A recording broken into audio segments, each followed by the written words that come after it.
ಎಲ್ಲರಿಗೂ ನಮಸ್ಕಾರ. ಥಟ್ ಅಂತ ಹೇಳಿ ಕ್ವಿಜ್ ಕಾರ್ಯಕ್ರಮಕ್ಕೆ ತಮಗೆಲ್ಲ ಸ್ವಾಗತ. ಸ್ವಾತಂತ್ರ್ಯಕ್ಕಾಗಿ ಅದೆಷ್ಟು ಜನ ಹೋರಾಡಿದ್ದಾರೆ, ಎಲ್ಲರ ಪರಿಚಯ ನಮಗಿಲ್ಲ. ಇತಿಹಾಸದ ಕಾಲಗರ್ಭದಲ್ಲಿ ಹೂತು ಹೋಗಿರುವಂಥ ಅನೇಕ ಹೋರಾಟಗಾರರಲ್ಲಿ ಒಬ್ಬರು ರಾಮಚಂದ್ರ ರಾವ್. ಯಾರಿವರು?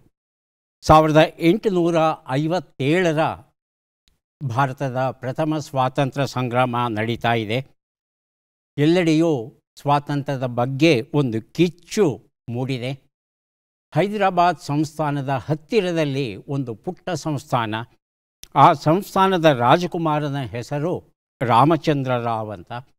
ಬರೀ 14 ವರ್ಷದ ಹುಡುಗ ಆತ. ಬ್ರಿಟಿಷರು ಯಾವ ರೀತಿ ನಮ್ಮ ದೇಶದ ಮೇಲೆ ದಬ್ಬಾಳಿಕೆ ಮಾಡ್ತಾ ಇದ್ದಾರೆ ಅದರ ಸಮಗ್ರ ಪರಿಚಯ ಆ ಹುಡುಗನಿಗೆ ಇತ್ತು.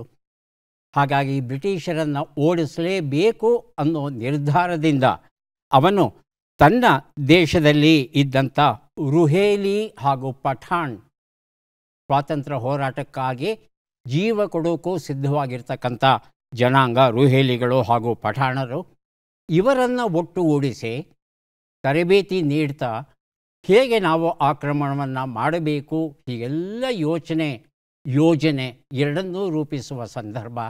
ಆಗ ಎಲ್ಲರೂ ಹೇಳ್ತಾರೆ, ಮದ್ದುಗುಂಡುಗಳ ಸಹಾಯ ಇಲ್ಲದೆ ನಾವೇನೂ ಮಾಡಲಿಕ್ಕಾಗಲ್ಲ.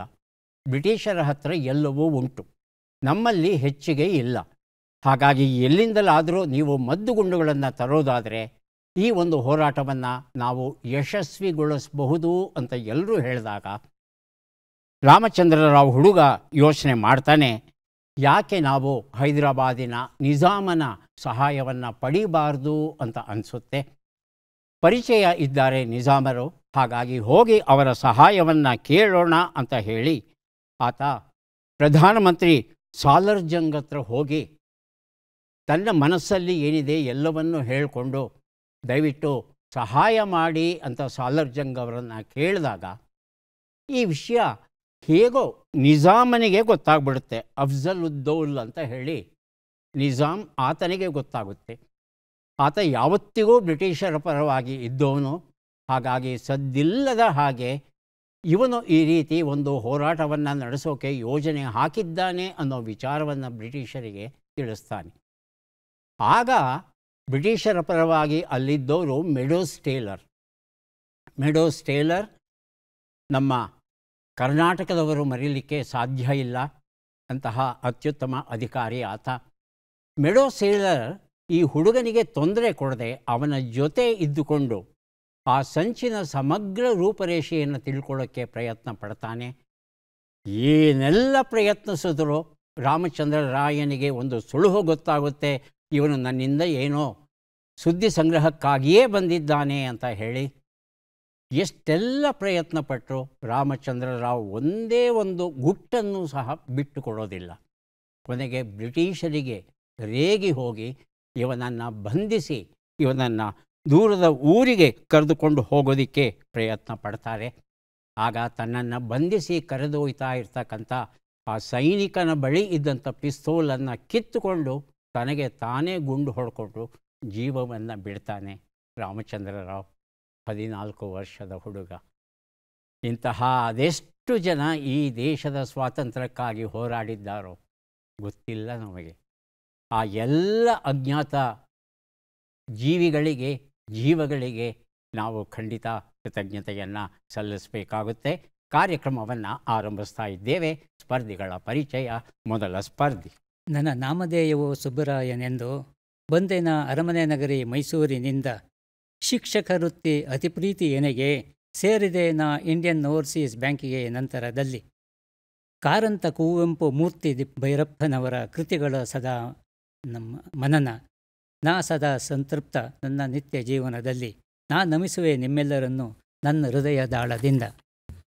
ಹಾಗೆಯೇ ನಯನ ಚಂದನ ವಾಹಿನಿಗೆ ಏನ ಹೇಳಲಿ ನಾ ಸೋಮೇಶ್ವರರವರ ಕನ್ನಡ ಪ್ರೀತಿಯ. ಮೆಚ್ಚಲೇಬೇಕು ತರತರದ ಪ್ರಶ್ನೆಗಳ ರೀತಿಯ. ನಾವೆಲ್ಲ ವಂದಿಸುವ ಚಂದನ ವಾಹಿನಿಗೆ ಮತ್ ಸಮಸ್ತ ವೀಕ್ಷಕರಿಗೆ ನಮೋ ನಮಃ. ಸುಬ್ರಾಯರೇ, ಕಾರ್ಯಕ್ರಮಕ್ಕೆ ಸ್ವಾಗತ ತಮಗೆ. ಇದುವರೆಗೂ ಯಾರೂ ಸಹ ಕವನದ ಮೂಲಕ ತಮ್ಮ ಪರಿಚಯ ಮಾಡಿಕೊಂಡಿರಲಿಲ್ಲ. ಮೊದಲ ಬಾರಿಗೆ ತಾವು ಕವನದ ಮೂಲಕ ಪರಿಚಯ ಮಾಡಿಕೊಂಡು ಒಂದು ದಾಖಲೆಯನ್ನು ಮಾಡಿದ್ದೀರಾ. ಬಹಳ ಸಂತೋಷ. ಕಾರ್ಯಕ್ರಮದ ಬಗ್ಗೆ ಒಳ್ಳೆಯ ಮಾತುಗಳನ್ನು ಆಡಿದ್ದಕ್ಕೆ ಸ್ವಾಗತವನ್ನು ಕೋರ್ತಾ ಇದ್ದೇವೆ.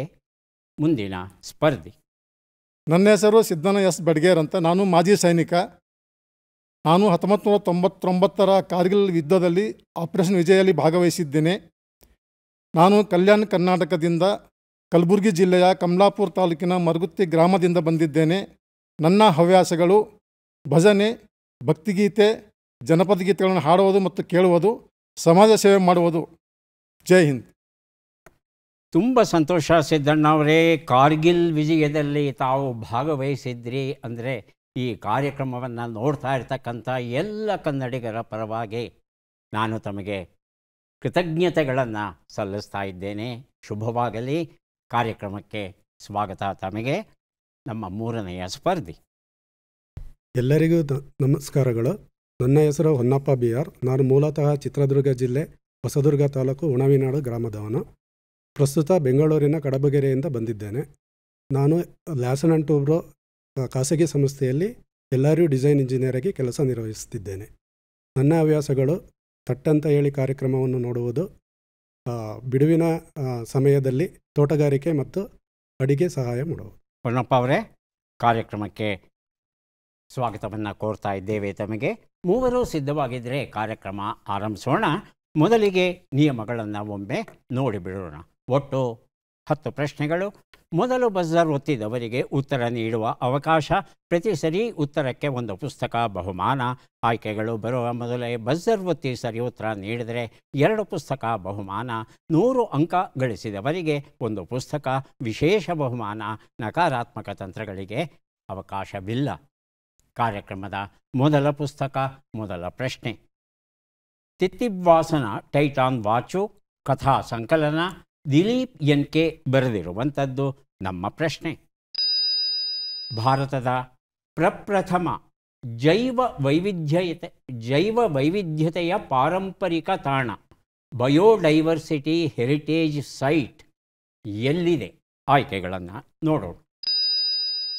ಯಳಂದೂರಿನ ಹತ್ತಿರ, ದೇವನಹಳ್ಳಿಯ ಹತ್ತಿರ. ಹೇಳಿ ಹೊನ್ನಪ್ಪ. ದೇವನಹಳ್ಳಿಯ ಹತ್ತಿರ. ಆಯ್ಕೆ 3 ಮಡಿಕೇರಿ ಹತ್ತಿರ. ಆಯ್ಕೆ 4 ಆಗುಂಬೆಯ ಹತ್ತಿರ. ಇನ್ನೊಬ್ಬರು ಬಜರ್ ಒತ್ತಬಹುದು. ಹೇಳಿ ಸುಬ್ರಾಯರು. ಆಗುಂಬೆಯ ಹತ್ತಿರ ಉತ್ತರವನ್ನು ನೋಡೋಣ. ದೇವನಹಳ್ಳಿಯ ಹತ್ತಿರ ಉತ್ತರ ಸರಿಯಾಗಿದೆ. ತಿತ್ತಿವಾಸನ ಟೈಟಾನ್ ವಾಚು ಈ ಒಂದು ಪುಸ್ತಕವನ್ನು ಕೊಟ್ಟಿದ್ದೇನೆ ಹೊನ್ನಪ್ಪ ಅವರಿಗೆ. 54 ಎಕರೆಯ ಹುಣಸೆ ತೋಪು. ದೇವನಹಳ್ಳಿ ವಿಮಾನ ನಿಲ್ದಾಣಕ್ಕೆ ಬಹಳ ಹತ್ತಿರದಲ್ಲಿ ಇರುವಂಥ ಪ್ರದೇಶ ಇದು. 12ನೆಯ ಶತಮಾನದ ಚೆನ್ನಕೇಶವನ ಆಲಯನೂ ಸಹ ಈ ಹುಣಸೆ ತೋಪಿನ ನಡುವೆ ಇದೆ. ಕೆಲವು ಮರಗಳಿಗೆ ಸುಮಾರು 400 ವರ್ಷ ಆಗಿದೆ. ಆದರೆ ಅಲ್ಲಿರ್ತಕ್ಕಂಥ ಎಲ್ಲ ಮರಿಗಳಿಗೂ ಕನಿಷ್ಠ 200 ವರ್ಷ ಆಗಿದೆ ಅಂತ ಹೇಳ್ತಾರೆ. ಎಷ್ಟು ಹುಣಸೆ ಮರಗಳು ಹೇಗೆ ಇಲ್ಲಿ ಬೆಳೆದುವು ಗೊತ್ತಿಲ್ಲ ನಮಗೆ ನಿಖರವಾಗಿ. ದಂತಕಥೆಗಳು ಸಾಕಷ್ಟು ಇವೆ. ಟಿಪ್ಪು ಸುಲ್ತಾನ ಬಂದಿದ್ದಂತೆ, ಅಡುಗೆ ಮಾಡಿದಂತೆ ಆ ಹುಣಸೆ ಹಣ್ಣು ಕಿವುಚ ಮೇಲೆ ಉಳಿದಂಥ ಬೀಜಗಳಿತ್ತಲ್ಲ ಅದನ್ನು ಚೆಲ್ಲದಂತೆ ಅವು ಮರಗಳಾಗಿ ಬೆಳ್ಕೊಂಡು ಬಂತೆ. ಈ ರೀತಿಯ ಕಥೆಗಳು ಉಂಟು. ಆದರೆ ಕಥೆಗಳು ಅವು, ವಾಸ್ತವದಲ್ಲಿ ಐತಿಹಾಸಿಕ ಸತ್ಯಗಳಲ್ಲ. ಆದರೆ ಮರಗಳು ಅದ್ಭುತವಾದ ಅನುಭೂತಿಯನ್ನು ಕೊಡುತ್ತೆ. ಆ ಒಂದು ಪ್ರದೇಶಕ್ಕೆ ಹೋಯಿತು ಅಂದರೆ ಹುಣಸೆ ಮರಗಳ ಜೊತೆಯಲ್ಲಿ ಇತರ ಮರಗಳೂ ಸಹ ಉಂಟು. ನಿಜಕ್ಕೂ ನಾವೆಲ್ಲರೂ ನೋಡಬಹುದಾದಂಥ ಸುಂದರವಾದ ಸ್ಥಳ ಈ ಒಂದು ಸ್ಥಳ, ಹುಣಸೆ ತೋಪು. ಇದನ್ನು ನಲ್ಲೂರು ತೋಪು ಅಂತ ಕರೀತಾರೆ. ಇಲ್ಲಿ ನಲ್ಲೂರು ಕೋಟೆನೂ ಸಹ ಅಲ್ಲಿ ಇದ್ದದ ಗುರುತುಗಳು ಸಹ ಅಲ್ಲಿ ಉಂಟು. ಕೌದಿಯೊಳಗಿನ ಕನಸುಗಳು ಎನ್ನುವ ಕಥಾ ಸಂಕಲನ ಈಗ ಕೊಡ್ತಾ ಇದ್ದೇವೆ. ಪ್ರಶ್ನೆ: 10 ಲಕ್ಷಕ್ಕಿಂತಲೂ ಹೆಚ್ಚಿರುವ ಯಾವ ನಗರವು ಸ್ವಚ್ಛ ವಾಯು ಸರ್ವೇಕ್ಷಣಾ 2025ರಲ್ಲಿ ಮೊದಲ ಸ್ಥಾನವನ್ನು ಪಡೆದಿದೆ. ಅದು ತಿಳ್ಕೋಬೇಕಾಗಿದೆ. ಆಯ್ಕೆಗಳನ್ನು ನೋಡೋಣ. ಇಂದೋರ್, ಬಜರ್ ಒತ್ತಿದ್ದಾರೆ ಸಿದ್ದಣ್ಣ. ಇಂದೋರ್. ಇಂದೋರ್ ಆಯ್ಕೆ 2. ಜಬಲ್ಪುರ್ ಆಯ್ಕೆ 3. ಸೂರತ್ ಆಯ್ಕೆ 4. ಆಗ್ರಾ. ಎರಡನೇದಾಗಿ ಸುಬ್ರಾಯ. ಸೂರತ್. ಸೂರತ್. ಉತ್ತರವನ್ನು ನೋಡೋಣ. ಸರಿಯಾದ ಉತ್ತರ ಇಂದೋರ್ ಆಗಿತ್ತು. ಕವಿತೆಯೊಳಗಿನ ಕನಸುಗಳು ಎನ್ನುವ ಈ ಒಂದು ಪುಸ್ತಕವನ್ನು ಸಿದ್ದಣ್ಣ ಅವರಿಗೆ ಕೊಟ್ಟಿದ್ದೇವೆ. 130 ರಾಜ್ಯಗಳ, ವಿಶೇಷವಾಗಿ ನಗರಗಳ ಒಂದು ಪರಿಸರ ಮಾಲಿನ್ಯ ಏನಿದೆ ಅದರ ಮೌಲ್ಯಮಾಪನವನ್ನು ಮಾಡಿದ್ದಾರೆ. 8 ಅಂಶಗಳನ್ನು ಪರಿಗಣಿಸಿದ್ದಾರಂತೆ. ಅಲ್ಲಿನ ರಸ್ತೆಗಳಲ್ಲಿ ಧೂಳು ಎಷ್ಟಿದೆ, ಘನತ್ಯಾಜ್ಯದ ವಿಲೇವಾರಿ ಹೇಗೆ ಮಾಡ್ತಾರೆ, ವಾಹನಗಳಿಂದ ಮತ್ತು ಕಾರ್ಖಾನೆಗಳಿಂದ ಬರುವ ಹೊಗೆಯ ಪ್ರಮಾಣ ಎಷ್ಟು, ಕಟ್ಟಡ ನಿರ್ಮಾಣ ಚಟುವಟಿಕೆಗಳಿಂದ ಎಷ್ಟು ಧೂಳು ಏಳ್ತಾ ಇದೆ, ಹೀಗೆ 8 ಅಂಶಗಳನ್ನು ಲೆಕ್ಕಕ್ಕೆ ತಗೊಂಡು ಮೌಲ್ಯಮಾಪನ ಮಾಡ್ತು ಅಂದರೆ ಮೊದಲ ಸ್ಥಾನದಲ್ಲಿ ಇವತ್ತು ಇಂದೋರ್ ಇದೆಯಂತೆ. ಆನಂತರ ಸೂರತ್ ಮತ್ತು ಆಗ್ರಾ ನಗರಗಳು ಬರುತ್ತೆ. ಬೆಂಗಳೂರು ಎಲ್ಲಪ್ಪ ಇದೆ ಅಂತ ಹೇಳ್ತಂದರೆ ಈ 130 ನಗರಗಳಲ್ಲಿ 36ನೇ ಸ್ಥಾನದಲ್ಲಿ ಇದೆಯಂತೆ ಬೆಂಗಳೂರು ನಗರ. ಹಾಗಾಗಿ ನಮ್ಮ ನಗರದ ವಾಯು ಮಾಲಿನ್ಯ ಏನಿದೆ ಅದು ಕಡಿಮೆಯಾಗಬೇಕು, ಉಸಿರಾಡುವ ಗಾಳಿಯ ಗುಣಮಟ್ಟ ಹೆಚ್ಚಬೇಕಾಗಿದೆ. ಇದರಲ್ಲಿ ನಮ್ಮೆಲ್ಲರ ಪಾತ್ರ ಇದೆ ಅನ್ನೋದನ್ನು ನಾವು ನೆನಪಲ್ಲಿ ಇಟ್ಕೋಬೇಕು. ಹೊನ್ಕಲ್ ಕಥಾಲೋಕ, ಮನಯ್ಯ ಬಿ ಗೋನಾಲ ಬರೆದಂಥ ಪುಸ್ತಕ. ಇದು ನಮ್ಮ ಪ್ರಶ್ನೆ. ಕರ್ನಾಟಕ ಸರ್ಕಾರವು ಯಾವ ದೇಶದ ನಮೂನೆಯನ್ನು ಆಧರಿಸಿ ಎಲ್ಲರಿಗೂ ಆರೋಗ್ಯ ಸೇವೆಗಳನ್ನು ಒದಗಿಸಲು ಮಾತುಕತೆ ನಡೆಸಿದೆ? ಆಯ್ಕೆಗಳನ್ನು ನೋಡೋಣ. France, America, New Zealand. ಮೊದಲಿಗೆ ಬಜರುತ್ತಿದ್ದಾರೆ ಹೊನ್ನಪ್ಪ, ಆನಂತರ ಸುಬ್ರಾಯ. ಫ್ರಾನ್ಸ್.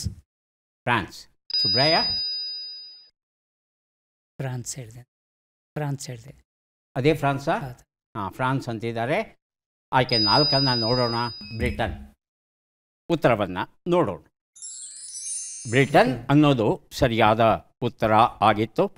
ಬ್ರಿಟನ್ನಲ್ಲಿ ನ್ಯಾಷನಲ್ ಹೆಲ್ತ್ ಸರ್ವೀಸ್, ರಾಷ್ಟ್ರೀಯ ಆರೋಗ್ಯ ಸೇವೆಗಳು ಅಂತ ಉಂಟು.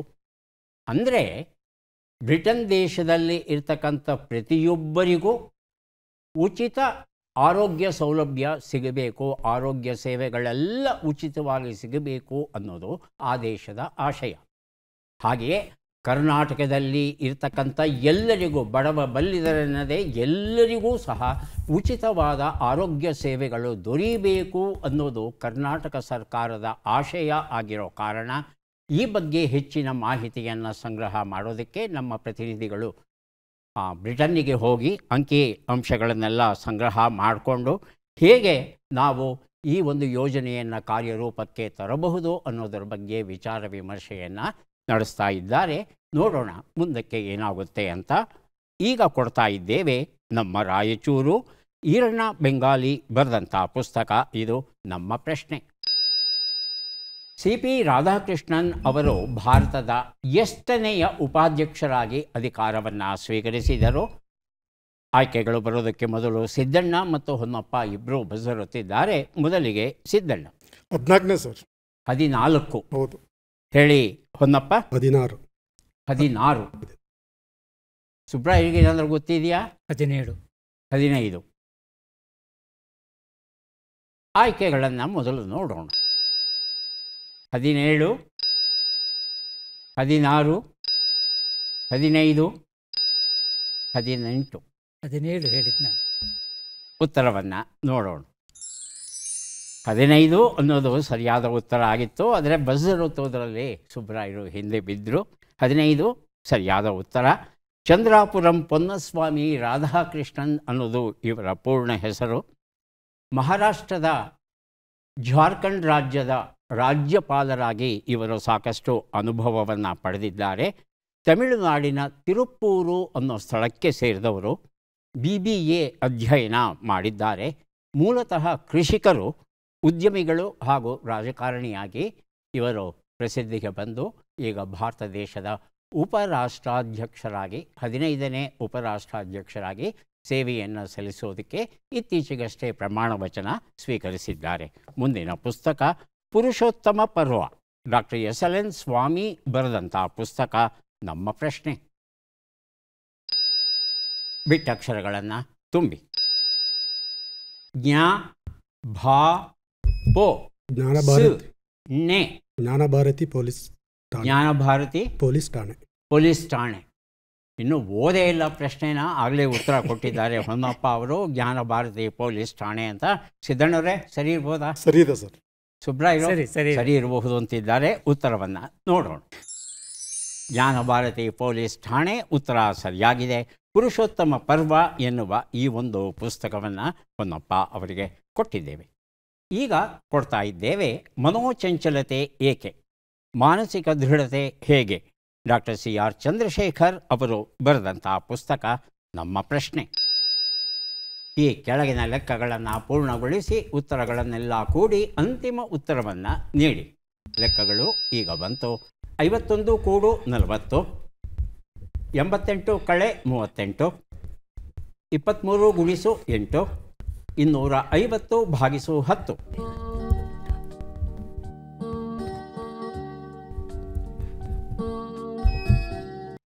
ಬಜರ್ ಆಗಲೇ ಒತ್ತಿದ್ದಾರೆ ಹೊನ್ನಪ್ಪ ಅವರು. ಅವರಾದ ಮೇಲೆ ಸುಬ್ರಾಯ.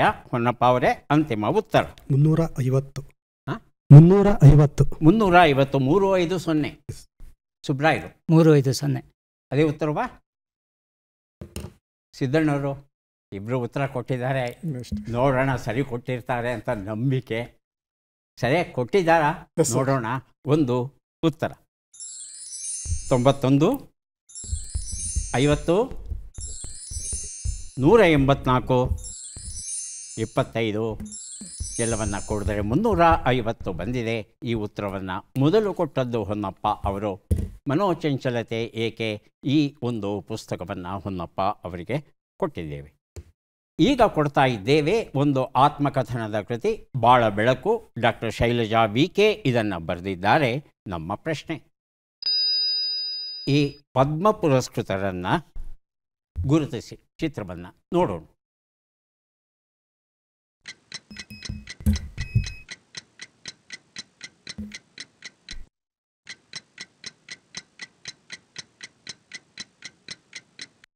ಆಯ್ಕೆಗಳು ಬರೋದಕ್ಕೆ ಮೊದಲು ಸಿದ್ದಣ್ಣ ಹೊನ್ನಪ್ಪ ಇಬ್ಬರೂ ಬರೆದಿದ್ದಾರೆ. ಮೊದಲಿಗೆ ಸಿದ್ದಣ್ಣ. ಭಾವೇಶ್ ಭಯಣ್ಣ ಅಂತ. ಭಾವೇಶ್ ಸಿಂಗ್ ಭಯಣ್ಣ. ಭಾವೇಶ್ ಅಂತಲ. ಹೊನ್ನಪ್ಪ ಶಿವಕುಮಾರ ಸ್ವಾಮಿ. ಶಿವಕುಮಾರ ಸ್ವಾಮಿಗಳು ನಮ್ಮ ಕರ್ನಾಟಕದ. ಆಯ್ಕೆಗಳನ್ನು ನೋಡೋಣ. ಮಾರುತಿ ಭುಜಂಗರಾವ್ ಚಿತಂಪಲ್ಲಿ, ನಾರಾಯಣ್ ಭೂಲ್ಭುಲೈ, ಪವನ್ ಗೋಯಂಕ, ಮಹಾವೀರ್ ನಾಯಕ್. ನಾರಾಯಣ್ ಭೂಲ್ಭುಲೈ. ಅವಕಾಶ ಮುಗಿದಿದೆ. ಉತ್ತರವನ್ನು ನೋಡೋಣ. ಸರಿಯಾದ ಉತ್ತರ ತಾವು ಹೇಳಿದ ಹಾಗೆ ನಾರಾಯಣ್ ಭೂಲ್ಭುಲೈ ಆಗಿತ್ತು. ಆದರೆ ಏನು ಮಾಡೋದು, ಆಯ್ಕೆಗಳು ಬರೋಕ್ಕೆ ಮೊದಲೇ ಬಜರ್ ಹೊತ್ತಿದಾಗ ಕೆಲವು ಸಲ ಈ ರೀತಿ ಗೊಂದಲ ಆಗೋದುಂಟು. ನಾರಾಯಣ್ ಭೂಲ್ಭುಲೈ ಅವರಿಗೆ ಪದ್ಮಶ್ರೀ ಗೌರವ ದೊರೆತಿದೆ ಈ ವರ್ಷ. ಉತ್ತರ ಪ್ರದೇಶಕ್ಕೆ ಸೇರಿದವರು ಇವರು. ಸಾರ್ವಜನಿಕ ಸೇವೆಯಲ್ಲಿ ಇವರು ಸಲ್ಲಿಸಿರುವ ಉತ್ತಮ ಸೇವೆಗಾಗಿ ಈ ಪ್ರಶಸ್ತಿ ದೊರೆತಿದೆ. ಆದರೆ ಮರಣೋತ್ತರವಾಗಿ ಇವರಿಗೆ ಈ ಒಂದು ಪ್ರಶಸ್ತಿ ಸಂದಿದೆ. ಇವರು ಶಾಸಕರಾಗಿ ಉತ್ತರ ಪ್ರದೇಶದಲ್ಲಿ ಬಹಳ ಒಳ್ಳೆಯ ಕೆಲಸವನ್ನು ಮಾಡಿದ್ದಾರಂತೆ. ಮುಂದಿನ ಪುಸ್ತಕ ಜಯರಾಮಾಚಾರಿ ಅವರು ಬರೆದ ಕಾದಂಬರಿ ಕಿಲಿಕ್. ಪ್ರಶ್ನೆ: ಈ ಅಕ್ಷರಗಳನ್ನು ಸರಿಯಾಗಿ ಜೋಡಿಸಿ. ಅಕ್ಷರಗಳು ರು, ನು, ಢಿ, ಳ, ಮ, ಗು, ಯೋ, ತ.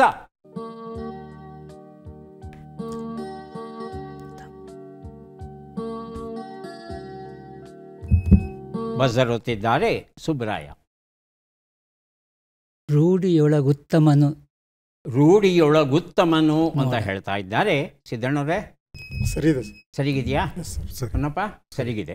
ಉತ್ತರವನ್ನು ನೋಡೋಣ. ರೂಢಿಯೊಳಗುತ್ತಮನು ಉತ್ತರ ಸರಿಯಾಗಿದೆ. ಕಿಲಿಗ್ ಈ ಕಾದಂಬರಿ ಪುಸ್ತಕವನ್ನು ಸುಬ್ರಾಯ ಅವರಿಗೆ ಕೊಟ್ಟಿರ್ತೇವೆ. ಈ ಅಕ್ಷರಗಳನ್ನು ಜೋಡಿಸಿ ಪ್ರಶ್ನೆಯಲ್ಲಿ ಒಂದೇ ಶಬ್ದ ಬಂದಾಗ ಉತ್ತರ ಕೊಡೋದು ನಿಜಕ್ಕೂ ಕಠಿಣವಾದ ಕೆಲಸ.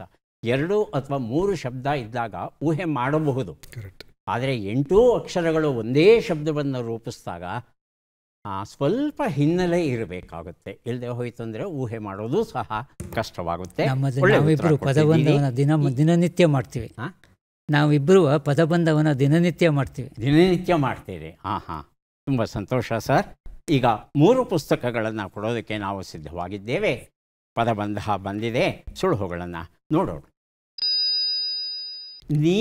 ನೀರಾಗಿರುವ ಪದಾರ್ಥ, ವಡೆಯಲ್ಲಿ ಕಪ್ಪೆ ಚಿಪ್ಪು, ಸಲ್ಲಿಸಲಾಗಿದೆ.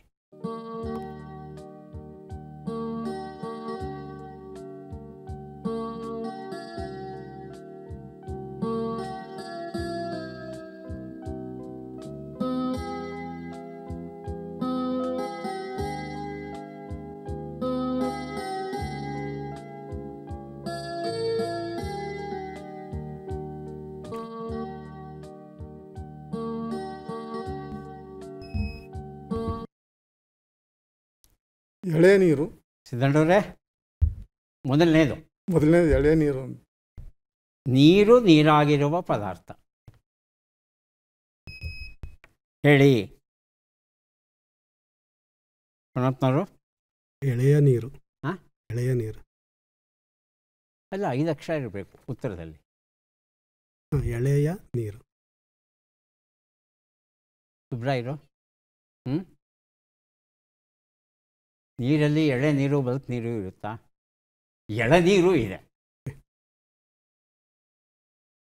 ಮೊದಲನೇ ಶಬ್ದ ನಾನು ಕೊಟ್ಬಿಡ್ತೇನೆ. 2ನೇ ಶಬ್ದ 3ನೇ ಶಬ್ದಕ್ಕೆ ತಾವು ಪ್ರಯತ್ನಿಸಬಹುದು. ಒಂದು ಉತ್ತರ ದ್ರವ ಪದಾರ್ಥ ಅಷ್ಟೇ. 2ನೇದಕ್ಕೆ ಸಿದ್ದಣ್ಣ ಅವರು ಉತ್ತರ ಕೊಡೋದಕ್ಕೆ ಸಿದ್ಧವಾಗಿದ್ದಾರೆ. ವಡೆಯಲ್ಲಿ ಕಪ್ಪೆ ಚಿಪ್ಪು. ಅದು ಕವಡೆ ಸರ್. ಕವಡೆ. ಹೊನ್ನಪ್ಪ, ಕವಡೆ ಉತ್ತರವನ್ನು ನೋಡೋಣ.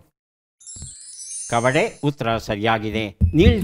ನೀಲ್ಜಡೆಯ ಹುಡುಗಿ, ಶ್ರೀನಿವಾಸ ಮೂರ್ತಿ ಎನ್ ಸುಂಡ್ರಹಳ್ಳಿ ಬರೆದಂಥ ಪುಸ್ತಕ ಸಿದ್ದಣ್ಣ ಅವರಿಗೆ ಕೊಟ್ಟಿದ್ದೇನೆ. 3ನೇ ಶಬ್ದವನ್ನು ಕೊಡೋದಕ್ಕೆ ಸುಬ್ರಾಯರು ಸಿದ್ಧವಾಗಿದ್ದಾರೆ. ಸಂದಾಯ. ಹೌದಾ ಸಿದ್ದಣ್ಣವ್ರೆ? ಸಂದಾಯವಾ? ಪ್ರಧಾನ ಅಂತ. ಹಾಂ, ಹೊನ್ನಪ್ಪ, ಪ್ರಧಾನ ಉತ್ತರವನ್ನು ನೋಡೋಣ. ಸಂದಾಯ. ಪ್ರದಾನ ಅಂದರೆ ಕೊಡೋದು. ಪದವಿ ಪ್ರದಾನ ಸಮಾರಂಭ ಅಂದರೆ ಪದವಿಯನ್ನು ಕೊಡ್ತಾ ಇದ್ದೇವೆ. ಸಂದಾಯ ಅಂದರೆ ಸಲ್ಲಿಸಲಾಗಿದೆ. ನಿಮಗೆ ಈಗಾಗಲೇ ಹಣ ಕೊಟ್ಟಿದ್ದೇವೆ, ಹಣ ಸಂದಾಯ ಆಗಿದೆ, ಅದಕ್ಕೆ ರಸೀದಿಯನ್ನು ನೀವು ಕೊಟ್ಟಿದ್ದೀರಿ ಅನ್ನೋ ಅರ್ಥದಲ್ಲಿ ಸಂದಾಯ ಶಬ್ದವನ್ನು ಬಳಸಿದ್ದೇವೆ. ಆವಿಷ್ಕಾರದ ಅವಾಂತರ ಎನ್ನುವ ಯಮುನಾಮೂರ್ತಿ ಅವರು ಬರೆದಂಥ ಪುಸ್ತಕ ಸುಬ್ರಾಯ ಅವರಿಗೆ ಕೊಟ್ಟಿದ್ದೇವೆ. ಕಾರ್ಯಕ್ರಮದ ಕೊನೆಯ ಘಟ್ಟಕ್ಕೆ ಬಂದಿದ್ದೇವೆ. ಚಟ್ಪಟ್ ಚಿನ್ಕುರಳಿ 5 ಪ್ರಶ್ನೆಗಳು. ಮೊದಲ ಅವಕಾಶ ಸುಬ್ರಾಯ ಅವರಿಗೆ ದೊರೀತಾ ಇದೆ. ಸಿದ್ಧವಾಗಿದ್ದೀರಾ ಸರ್? ಮೊದಲ ಪ್ರಶ್ನೆ. ತಿರುಕನ ಕನಸು ಎಂಬ ನುಡಿಗಟ್ಟಿನ ಅರ್ಥವೇನು? ನನಸಾಗದ ಇಚ್ಛೆ. ಮುಂದಿನ ಪ್ರಶ್ನೆ. ಕಟಾವಿನ ನಂತರ ಉಳಿದ ಭಾಗ ಎಂಬ ಅರ್ಥವನ್ನು ಕೊಡುವ ಶಬ್ದ ಯಾವುದು? ಕೋಲಿ, ಸೋಲಿ. ಮುಂದಿನ ಪ್ರಶ್ನೆ. ಋಷ್ಯಶೃಂಗ ಮತ್ತು ಶಾಂತ ಅವರ ದೇವಾಲಯ ಕರ್ನಾಟಕದಲ್ಲಿ ಎಲ್ಲಿದೆ? ಶೃಂಗೇರಿ ಹತ್ತಿರ, ಹೊರನಾಡು ಹತ್ತಿರ? ಶೃಂಗೇರಿ ಹತ್ತಿರ. 4ನೇ ಪ್ರಶ್ನೆ. ಈ ಗಾದೆಯನ್ನು ಪೂರ್ಣಗೊಳಿಸಿ. ಬಾವಿಯೊಳಗಿನ ಕಪ್ಪೆ. 5ನೇ ಪ್ರಶ್ನೆ. ಈ ಒಗಟನ್ನು ಬಿಡಿಸಿ. ಅಕಟಕಟ ಆಲದ ಮರ, ತೊಗಟೆ ಸುಲಿದರೆ ಸುಲಿಯದ ಮರ, ನೀರಿಗೆ ಬಿದ್ದರೂ ಕೊಳೆಯದ ಮರ.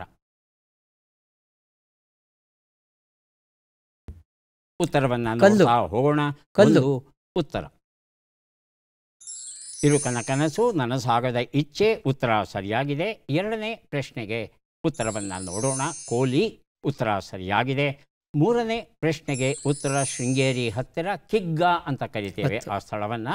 ಸರಿಯಾದ ಉತ್ತರ ಕೊಟ್ಟಿದ್ದೀರಿ. 4ನೇ ಪ್ರಶ್ನೆಗೆ ಉತ್ತರ ಬಾವಿಯೊಳಗಿನ ಕಪ್ಪೆ ಸರಿಯಾಗಿದೆ. 5ನೇ ಪ್ರಶ್ನೆಗೆ ಉತ್ತರ ಇದು ನಾಲಿಗೆ ಆಗಿತ್ತು. 5 ಪ್ರಶ್ನೆಗಳಲ್ಲಿ 4 ಪ್ರಶ್ನೆಗಳಿಗೆ ತಾವು ಸರಿಯಾದ ಉತ್ತರ ಕೊಟ್ಟಿದ್ದೀರಿ. 4 ಪುಸ್ತಕಗಳನ್ನು ತಮಗೆ ಕೊಡ್ತಾ ಇದ್ದೇವೆ. ಈಗ ಅವಕಾಶ ಸಿದ್ದಣ್ಣ ಅವರಿಗೆ ಬರ್ತಾ ಇದೆ. ಸಿದ್ಧವಾಗಿದ್ದರೆ ಪ್ರಶ್ನೆಗಳನ್ನು ಕೇಳ್ತೇವೆ. ಮೊದಲ ಪ್ರಶ್ನೆ, ತಿಪ್ಪರ ಲಾಗ ಹಾಕು ಎಂಬ ನುಡಿಗಟ್ಟಿನ ಅರ್ಥವೇನು? ಮನರಂಜನೆಯನ್ನು ನೀಡು, ಶಕ್ತಿ ಮೀರಿ ಪ್ರಯತ್ನಿಸು. ಶಕ್ತಿ ಮೀರಿ ಪ್ರಯತ್ನಿಸು. ಮುಂದಿನ ಪ್ರಶ್ನೆ, ಲೋಹಗಳನ್ನು ಕರಗಿಸುವ ಮೂಸೆ ಎಂಬ ಅರ್ಥವನ್ನು ಕೊಡುವ ಶಬ್ದ ಯಾವುದು? ಗೋವೆ, ಕೋವೆ? ಕೋವೆ. ಎರಡನೇದ ಮೊದಲನೇದ? ಕೋವೆ ಸರ್. ಫಸ್ಟ್ ಇದು ಸೆಕೆಂಡ್, ಎರಡನೇದು ಸರ್. ಎರಡನೇದು. ಮೂರನೇ ಪ್ರಶ್ನೆ, ದಾಕ್ಷಾಯಿಣಿ ಯಾರ ಮಗಳು? ದಕ್ಷ ಪ್ರಸೂತಿ, ದಕ್ಷ ದೇವಹೂತಿ? ದಕ್ಷ ದೇವಹೂತಿ. ಮುಂದಿನ ಪ್ರಶ್ನೆ, ಈ ಗಾದೆಯನ್ನು ಪೂರ್ಣಗೊಳಿಸಿ ನಾಯಿಗೆ ಹೇಳಿದರೆ ಕೇಳುತ್ತೆ. ಮುಂದಿನ ಪ್ರಶ್ನೆ, ಈ ಒಗಟನ್ನು ಬಿಡಿಸಿ ಅಟ್ಟದ ಮೇಲೆ ಕುಟ್ಟಣ್ಣ, ಹಿಟ್ಟಾಯಿತಲೇ ಬೇಗ ಏಳಣ್ಣ.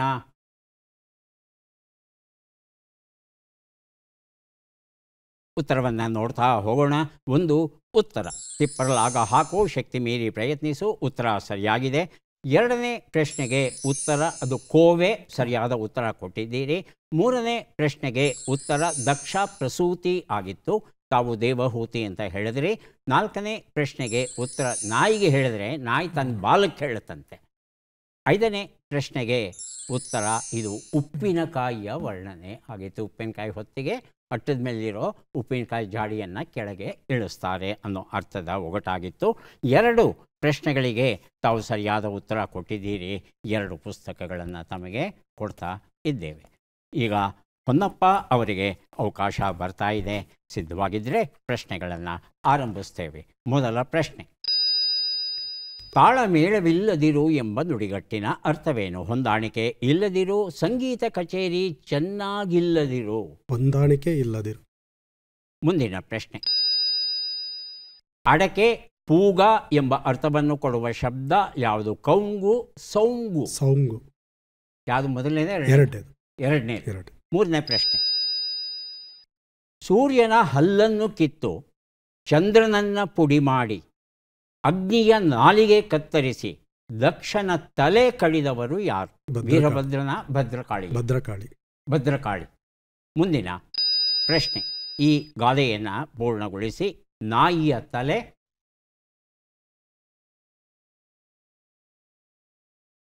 ಮುಂದಿನ ಪ್ರಶ್ನೆ, ಈ ಒಗಟನ್ನು ಬಿಡಿಸಿ ಅಕ್ಕ ಹೊಟ್ಟೆ ತುಂಬ ತಿಂದರೆ ತಂಗಿ ಮಾಡ್ಕೋತಾಳೆ ವಾಂತಿ.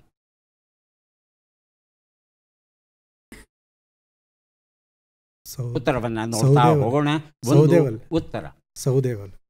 ಹೇಳಿ. ಸೌದೆ ಒಲೆ. ಎಂಥ ಸೌದೆ ಒಲೆ? ಅದು ಊರ ಕಡೆ ಮಾಡ್ತಾರಲ್ಲ ಸರ್. ಸೌದೆ ಒಲೆಗಳಲ್ಲಿ ನಮೂನೆಗಳುಂಟು. ಇದು ಕಟ್ಟಿಗೆ ಹಾಕಿ. ಗೊತ್ತಾಯ್ತು, ಕಟ್ಟಿಗೆ ಇಟ್ಟು ಮಾಡುವಂಥ ಒಲೆಗಳಲ್ಲಿ ನಮೂನೆ ಇದೆ.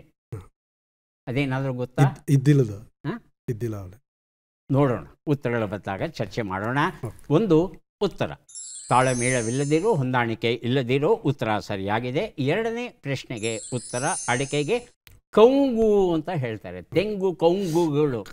ಕರ್ನಾಟಕದಿಂದ ವರ್ಣಿಸ್ತಾ ಆಂಡೆಯ ಹೇಳ್ತಾನೆ, ತೆಂಗು ಕೌಂಗುಗಳಿಂದ ತುಂಬಿದ ನಾಡು ಅನ್ನೋ ಒಂದು ಪದ್ಯವೂ ಸಹ ಬರುತ್ತೆ. ಮೂರನೇ ಪ್ರಶ್ನೆಗೆ ಉತ್ತರ ವೀರಭದ್ರ. ದಕ್ಷ ಯಜ್ಞವನ್ನು ನಾಶ ಮಾಡಲಿಕ್ಕೆ ಬಂದು ಅಲ್ಲಿ ತಡೆಯೋಕೆ ಬಂದಂಥ ದೇವಾನುದೇವತೆಗಳೆಲ್ಲ ಅವರಿಗೆಲ್ಲ ಏನು ಶಿಕ್ಷೆ ಕೊಟ್ಟ ಅಂತ? ಸೂರ್ಯನ ಹಲ್ಲನ್ನು ಕಿತ್ತಾಕದ್ನಂತೆ, ಚಂದ್ರನನ್ನು ಪುಡಿ ಮಾಡದ್ನಂತೆ, ಅಗ್ನಿಯ ನಾಲಿಗೆಯನ್ನೇ ಕತ್ತರಿಸ್ಬಿಟ್ನಂತೆ. ಹೀಗೆ ಎಲ್ಲ ಅತಿಶಯವಾದ ವರ್ಣನೆ ಬರುತ್ತೆ. ನಾಲ್ಕನೇ ಪ್ರಶ್ನೆಗೆ ಉತ್ತರ ನಾಯಿಯ ತಲೆ ಮೇಲಿನ ಬುತ್ತಿ. ಸ್ಥಿರವಾಗಿ ಇಲ್ಲದೆ ಇರೋದಕ್ಕೆ ಈ ರೀತಿ ಹೇಳ್ತಾರೆ. ಐದನೇ ಪ್ರಶ್ನೆಗೆ ಇದು ಜೋಡೊಲೆ ಅಂತ ಹೇಳ್ತೀವಿ. ಒಲೆ ಅಂದರೆ ಸೌದೆ ಒಲೆನೇ ಹೌದು, ಒಂದೇ ಒಲೆ ಇರುತ್ತೆ, ಮೇಲಿಟ್ಟಿರೋ ಪಾತ್ರೆ ಉರಿಯುತ್ತೆ. ಆದರೆ ಜೋಡೊಲೆನಲ್ಲಿ ಏನು ಮಾಡ್ತಾರೆ, ಉದ್ದಕ್ಕೆ ಹಾಕ್ಬಿಟ್ಟು ಮಧ್ಯದಲ್ಲಿ ಒಂದು ರಂಧ್ರ ಮಾಡಿರ್ತಾರೆ. ಹಾಗಾಗಿ ಹೆಚ್ಚುವರಿ ಜ್ವಾಲೆಗಳು ಏನು ಮಾಡುತ್ತೆ, ಎರಡನೇ ರಂಧ್ರದಿಂದ ಆಚೆ ಬರುತ್ತೆ. ಆಗ ಅಲ್ಲಿ ಒಂದು ಸಣ್ಣ ಪುಟ್ಟ ಪಾತ್ರೆ ಇಟ್ಟು ಏನಾದರೂ ಅಡುಗೆ ಮಾಡ್ಬೋದು. ಇದಕ್ಕೆ ಕೋಡಲೆ ಅನ್ನೋ ಶಬ್ದನೂ ಉಂಟು, ಜೋಡೊಲೆ ಅನ್ನೋ ಶಬ್ದನೂ ಉಂಟು.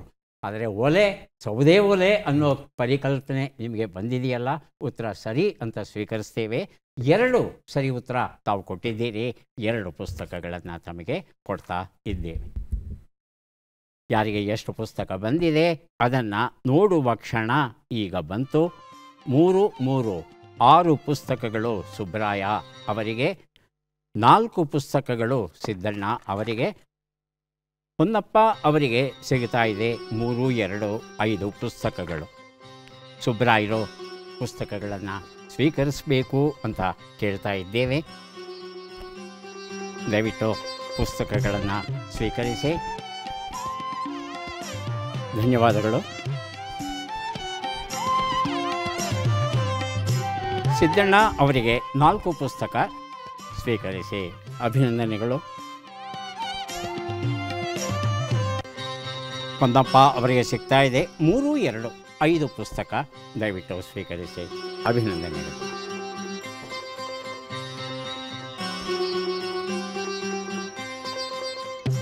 ವೀಕ್ಷಕರೇ, ಒಂದು ಸಂತಸದ ಸುದ್ದಿ. ಈ ಸುದ್ದಿಯನ್ನು ನಿಮ್ಮ ಜೊತೆ ಅಲ್ಲದೆ ಇನ್ಯಾರ ಜೊತೆ ಹಂಚಿಕೊಳ್ಳಿ. ಈ ಸಂತಸದ ಸುದ್ದಿಯನ್ನು ನಮ್ಮ ಜೊತೆ ಹಂಚಿಕೊಂಡು ನಮ್ಮ ಸಂತೋಷದಲ್ಲಿ ನೀವೆಲ್ಲ ಪಾಲ್ಗೊಳ್ಳಬೇಕು ಅನ್ನೋದು ನಮ್ಮ ಆಸೆ. ಏನು ಆ ಸುದ್ದಿ? ಈ ಪ್ರಶ್ನೆ ನಿಮ್ಮ ಮನಸ್ಸಲ್ಲಿ ಮೂಡ್ತಾ ಇದೆ. ನಿಮ್ಮ ಮೆಚ್ಚಿನ ಥಟ್ ಅಂತ ಹೇಳಿ ಕಾರ್ಯಕ್ರಮ 5,000 ಕಂತಿನ ಅಂಚನ್ನು ಮುಟ್ತಾ ಇದೆ. ಅದಕ್ಕಾಗಿ ವಿಶೇಷ ಕಾರ್ಯಕ್ರಮವನ್ನು ಆಯೋಜಿಸಿದ್ದೇವೆ. ಬೆಂಗಳೂರಿನಲ್ಲಿ ಇರ್ತಕ್ಕಂಥ ಗಾಂಧಿ ಕೃಷಿ ವಿಜ್ಞಾನ ಕೇಂದ್ರ GKVK ಒಳಗಡೆ ಡಾಕ್ಟರ್ ಬಾಬು ರಾಜೇಂದ್ರ ಪ್ರಸಾದ್ ಸಭಾಂಗಣ ಇದೆ. ಭವ್ಯವಾದ ಸಭಾಂಗಣ ಅದು. ಆ ಸಭಾಂಗಣದಲ್ಲಿ ಕಾರ್ಯಕ್ರಮವನ್ನು ಆಯೋಜಿಸಿದ್ದೇವೆ. ದಿನ ಅಕ್ಟೋಬರ್ 11 ಬೆಳಗ್ಗೆ 11 ಗಂಟೆಗೆ. ಆವತ್ತು ವಿಶೇಷವಾದ ಥಟ್ ಅಂತ ಹೇಳಿ ಕ್ವಿಜ್ ಕಾರ್ಯಕ್ರಮವನ್ನು ನಡೆಸ್ಕೊಡ್ತಾ ಇದ್ದೇವೆ. ಅದರಲ್ಲಿ ನೀವೂ ಭಾಗವಹಿಸಬಹುದು. ಬರ್ತೀರಿ ಅಲ್ವಾ?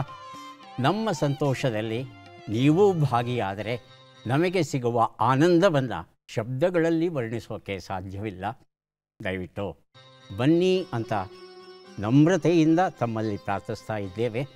ಮತ್ತೆ ಭೇಟಿಯಾಗೋಣ. ನಮಸ್ಕಾರ.